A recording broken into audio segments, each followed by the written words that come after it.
All right. I want to talk about Gary Thomas coercing women into nude photos in his book, Married Sex. And this is something which I've talked about like a bunch. I did a bunch of it like when his Married Sex book first came out in 2021. And then I talked about it a lot in 2023. Yeah. And I just decided to rerun one of the posts last week on Substack. And then it's been getting a lot of traction on Facebook over the last few days. Yeah. And on these Friday roundups, I like to talk about what's going on behind the scenes and some of my thinking.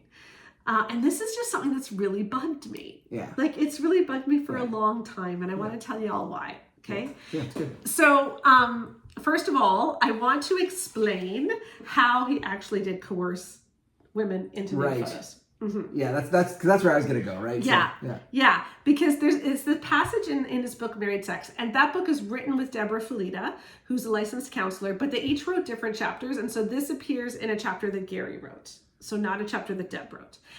And it's based on two different stories. And he opens it by talking about a woman named Abby who doesn't want to send nude photos, but she knows that doing so makes her husband think about her, and he really enjoys it. So from the very beginning of the story, we're invited to think about this from her husband's point of view. Okay? He says that Abby was reluctant. So the first thing we hear about Abby is that she was reluctant. But then we hear that she changed her mind. And the reason that she changed her mind is interesting. First of all, because it makes her husband happy. Mm-hmm. Second of all, because he's entitled to them. Okay. She says he works hard for the family. Right. And she wouldn't want to unnecessarily deny him. Mm-hmm. Okay. So because he works hard, he's entitled to nude photos of her. And unnecessarily deny him. Which means that you could deny him. So he's entitled to nude photos of her? That's just weird, right? Well, that's weird. And unnecessarily deny him. Mm-hmm. So, I don't feel comfortable with it. That's not enough. Yeah. You know what I mean? That's unnecessary. Yes. For me to feel uncomfortable, that's unnecessary. Yes. I don't know, it's weird. Bothers me. So then she asks her Bible study group if she's allowed to do this. Now, here's just a little rule that I have. If a woman ever asks you, if something is biblically permitted, she's trying to find a reason for saying no. Okay? People who want to do stuff just do it. Well, if she truly wanted to send nude photos to her husband, she would just do it. She wouldn't ask her Bible study group. Right? Yeah. So if someone is asking their Bible study group or their best friend, hey, is it okay to role play like I'm a schoolgirl? Okay, you've got to be thinking her husband's pressuring her to do that, and I should be telling her you don't need to do anything you don't feel comfortable doing. Right? But anyway, her Bible study says there's no biblical admonition against it. And then, Gary says she's worried that it might make him watch porn, and Gary says you shouldn't worry about that. Just because something can be used for bad doesn't mean it will. So he just dismisses this whole thing. Yeah. Even though by his own survey, over 60% of the men who took his survey for this book were currently using pornography. Mm-hmm. But it's not an issue. Yeah, over 60% of men do, but it's not an issue that you should be concerned with. Right? Just because something can be bad doesn't mean it's bad in your case. Yeah. And then he has this tiny footnote where they say, and here, I'll read the footnote. Note that some counselors strongly object to this advice, insisting that it's too dangerous for a wife to put photos of herself like this anywhere lest they fall into the wrong hands. There are ways and apps to guard against this, but husbands, if your wife isn't comfortable with this, please don't pressure her. Right. So that's the footnote. It never says, wives, if you're not comfortable with this, you don't have to do it. Mm-hmm. Right? And they never talk about revenge porn. Mm-hmm. They never talk about how dangerous this, really, just because you have apps doesn't mean it's not dangerous. It's just craziness, okay? And what bothers me is that Gary knows about our critique of this because he's participated in social media conversations on Twitter 2 years ago about this. Mm-hmm. He's listened to women say, here's what happened to me, and he doesn't seem to care. Mm-hmm. And that's what bothers me. Yeah. And I got sent a bunch of new stories. I got sent one story by a woman who was in an abusive relationship and her husband really coerced her into nude photos. And then she ended up calling the police. She had recordings of him abusing her. It went to court, and the husband's lawyers used the nude photos to argue that she consented to everything. Mm. And they actually had them on the screen in the courtroom. Mm-hmm. Right? Yeah. And she thinks that the reason that they filed the photos in the first place was to pressure her to drop the charges. Right? Like, this is a real thing. Another woman wrote to me and said that she was up for a big promotion at work, but she couldn't get it because she was a security risk because there were nude photos of her out there because her ex-husband had nude photos. And, you know, someone on Facebook said, but this advice is only for people in good marriages.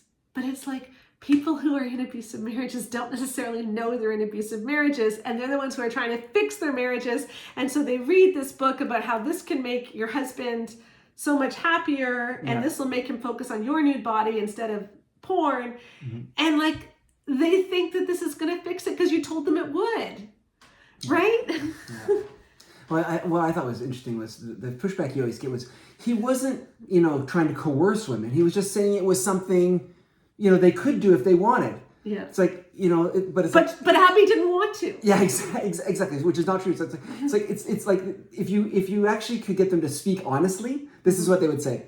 He wasn't coercing them. He was just listing all the reasons why they might not want to, and systematically debunking each one of them, showing that none of them make sense, and they're all unnecessary hindrances to what she should do, which is to do it for her husband to make him happy. Yeah. Yeah. But he didn't coerce. He just did that.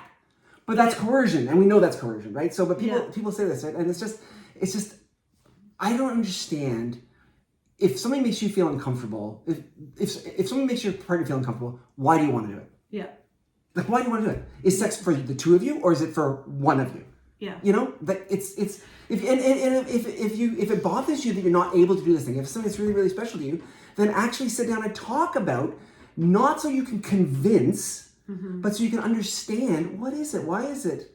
You know, because then you learn your spouse, and you may never do that thing, but now you know more about your spouse and how they tick and what's going on, and including those really vulnerable secret parts of them. Like, it can be a real opportunity to grow together as a couple. But if you pressure them to do it, you're gonna destroy intimacy, not create it. Yeah, I know in our books, Good Girls Guide to Great Sex and Good Guys Guide to Great Sex, we talked about this issue. Yeah. And the what we did was this: we said, look, if you want to do it, okay, you know, there's no biblical injunctions against it, but for pity's sake, be careful, you know, and because here's all the reasons. There are some practical things. But also really think twice, because here's some of the other issues you should be considering. And I think that's the way we should be handling this, because if you want to go for it, whatever, like, we're not going to tell you that it's a sin, because it's not, and whatever. But just like people who want to do something don't need to be convinced to do it. So if your whole passage is about convincing someone to do it, it means you're trying to convince people who don't want to do it. And that isn't the right attitude to take about something which could be as dangerous as this. Like, revenge porn is a real thing. And the number of ex-spouses who say that in the divorce decree, they were trying to get possession of his phone because he had pictures of her. Like, and they couldn't ever be sure that those pictures were gone. Like, this is heartbreaking stuff. And that's if you get divorced. But even if you don't, like, one woman was sharing this is funny. So early in her marriage, she got some pictures done. And recently she was moving houses, and a bunch of guys from their church came to help them move. Gosh. And they picked up the armoire, which hadn't been moved in years, and underneath on the floor of the armoire one of the pictures had fallen, like, face up, and she was so embarrassed, right? But, you know, this is what can happen. Yeah. Was she able to laugh it off? I don't even know. She saw it after, like, I don't even know what happened, the context of it. It was just a quick comment she left. But, like, this is what can happen. And so you just need to be careful. And it really, really, really bothers me that authors will give this advice and they won't even care when so many women say, hey, this is harmful. And then there's the other aspect, which I talked about on Facebook too, is like, the whole reason for doing this is so that the husband can be thinking about her all day and then can be raring to go as soon as he gets home. Okay? And I'm like, okay, if she has if they have a bunch of kids, why should he be raring to go when he gets home? Well, and they also teach that men are, like, wired. Like, to be quickly aroused. Yeah. Why do you want to keep feeding that fire then? Like, if your biggest problem is that women don't want to have as much sex as the man wants to have, why are you stoking his flame? Like, just, like, tell the guy to eat some saltpeter. Like, I mean, like. Well, but also, here's the bigger issue to me. Okay, let's take you. You're a perfect example. Okay, so you work in a primarily female-dominated field. Yes. You're around children. Do not send me nude pictures while I'm at work. Exactly. Do not do that. Because how weird would that be? Like, why? Like, if if you have like a doctor who's like getting nude pictures all day, like you would not want to be seeing that doctor. Like, how is that considerate to the people that are around this guy? Like, I mean, Gary Thomas is a pastor, okay? So he works in a church situation. There's going to be women, like female secretaries in a lot of churches, female administrators, you know, like, is he trying to suggest that it's a good idea if the pastors are semi-aroused throughout the day? Like around these, like that's not okay. Like that's why there's a reason for the phrase "not safe for work," right? Like NSFW. You know, because some things are just not appropriate at the workplace, and like it isn't appropriate for a man to be semi-aroused at work when he's around other women or children or whatever. Like, it's just weird. And like they give this advice and they don't even think that this is weird.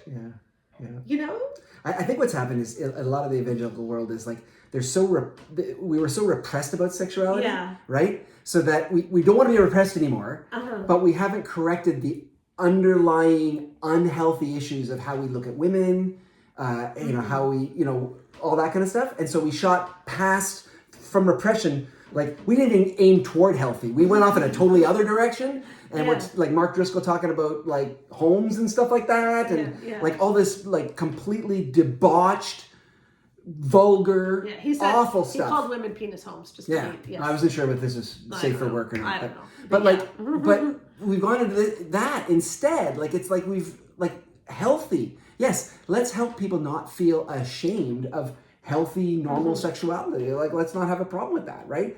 But like, it's like to say that to set it up that if you don't feel comfortable doing something, that something is wrong with you and you're not getting the most out of your marriage unless you do these things.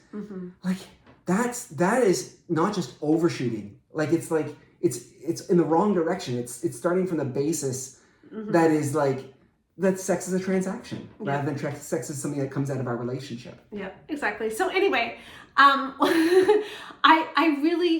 I guess this one just really disappointed me because I was really praying that Gary Thomas and Debra Fileta would see it, you know, because this is such an obvious one to me. And I know I shouldn't do this. Like, I know I should just stop hoping, but there is a part of me that just still hopes that some of these pastors will get it, that some of these authors will get it and will ask for their books to be changed or will repent. And yeah, we just haven't seen that yet.